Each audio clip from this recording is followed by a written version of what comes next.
Lazarillo de Tormes es una obra que fue creada durante el siglo XVI, el siglo en que España estaba en una época muy optimista y en que la religión toma un segundo plano en cuanto a la literatura. Esta época optimista se transforma en una época pesimista, ya que España pasaba por una crisis económica muy grande y vuelve a usar la religión en la literatura. Esta época fue llamada Renacimiento.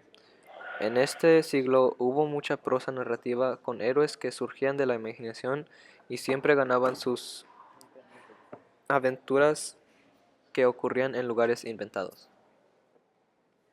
La estructura de esta obra fue una novela picaresca. Es un tipo de novela que apareció en España en el siglo XVI. La primera obra picaresca fue La serie de Tormes. Este género narrado en primera persona los hechos o las aventuras y los incidentes de un pícaro, personas sinvergüenzas que sobrevivían a varios amos. Las características de la novela picaresca se pueden aplicar al libro Lazarillo de Tormes, ya que en la historia el protagonista es un pícaro, que usa su astucia para poder engañar a sus amos y poder salir adelante, y este es de clase baja. También podemos notar que narra en primera persona los hechos ocurridos y el único punto de vista es el de él. Tres figuras retóricas de esta obra. La primera es antítesis, es contraponer de términos que expresan ideas de significaciones opuestas o contrarias.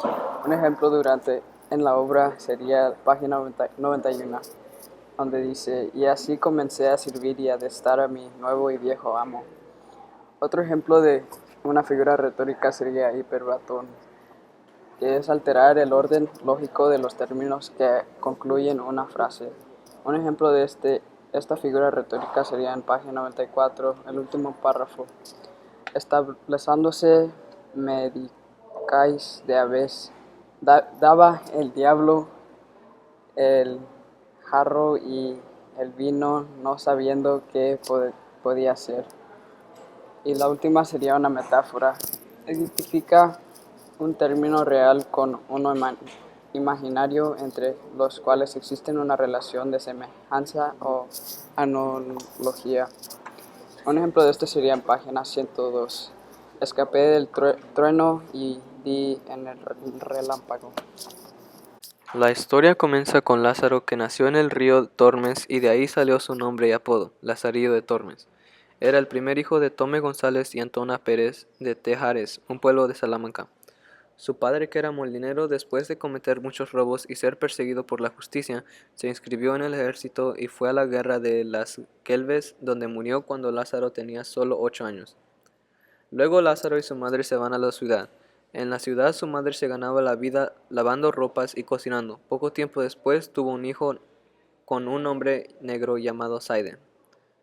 La madre de Lázaro se puso a trabajar en una posada, y cuando su hijo pequeño empezó a caminar y Lázaro ya era más grande, pasó un día un ciego por la posada y la madre le regaló a Lázaro al ciego como su guía. Ahí Lázaro tuvo su primer amo. El ciego prometió a la madre de Lázaro que la trataría bien, pero al contrario el ciego no la alimentaba bien y le pegaba. El ciego era una persona avara, pero Lázaro se las arreglaba para engañar al ciego, hasta que un día lo hizo lanzarse contra una piedra y éste quedó inconsciente y Lázaro aprovechó de escapar. A pocos días después de su escape, Lázaro llegó a un lugar llamado Maqueda, donde se encontró con un clérigo, el cual lo tomó como ayudante de misa. El clérigo era aún más avaro que el ciego y tampoco le daba de comer a Lázaro. El clérigo guardaba la comida de una despensa cerrada con llave.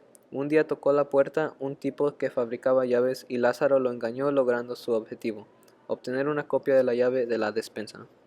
Lázaro sabía que el clérigo contaba con la comida, así que tuvo que pensar cómo robársela. Lázaro comenzó a comer el pan, pero con mordiscos muy pequeños, para que su amo creyera que habían sido los ratones. Un día el clérigo pilló a Lázaro comiéndose el pan y le dio un golpe tan fuerte a la cabeza que lo dejó sangrando. Cuando Lázaro se recuperó, el clérigo lo echó de su casa. Lázaro, luego de ser echado de la casa del clérigo, se fue a Toledo, donde vivió de limosnas hasta que conoció a un escudero que le ofreció trabajar para él, y Lázaro aceptó. Para variar, Lázaro nuevamente pasó hambre con el escudero, ya que el escudero, que muy bien vestido se veía, no tenía nada de comida y mandaba a Lázaro a pedir limosnas. Lázaro fue abandonado un día por su amo, ya que una pareja le dio dinero al escudero, y Lázaro quedó solo nuevamente. Lo fueron a buscar por deudas, pero como él no sabía nada de su amo, fue dejado libre. Lázaro buscó un nuevo amo y este fue un fraile, que lo único que le dio fue un par de zapatillas y nada más. Lázaro se cansó del fraile y se fue. Lázaro encontró un nuevo amo, este fue Buldero, que se ganaba la vida predicando las bulas a la gente del pueblo. El bulero hizo un tratado con el alguacil del pueblo en el cual harían una actuación y así engañar al pueblo para que comprara las bulas. El alguacil con el buldero se repartían el dinero y a Lázaro no le tocaba nada. Después Lázaro se asentó con un alguacil. Duró muy poco con él, porque le pareció que el oficio de su amo era peligroso. Llegó el día en el que el arcipreste de San Salvador vio a Lázaro y lo casó con una criada suya. Vivía muy bien con su esposa en una casa al lado del arcipreste. Luego comenzaron a formarse cuentos sobre su esposa y el arcipreste. La mujer de Lázaro lloró mucho por estos cuentos, pero Lázaro la tranquilizó. Él decide no hacerle caso a los cuentos para que no hubiera una intervención en su felicidad. Finalmente llegó un periodo de estabilidad en su vida, y para él no había nada mejor.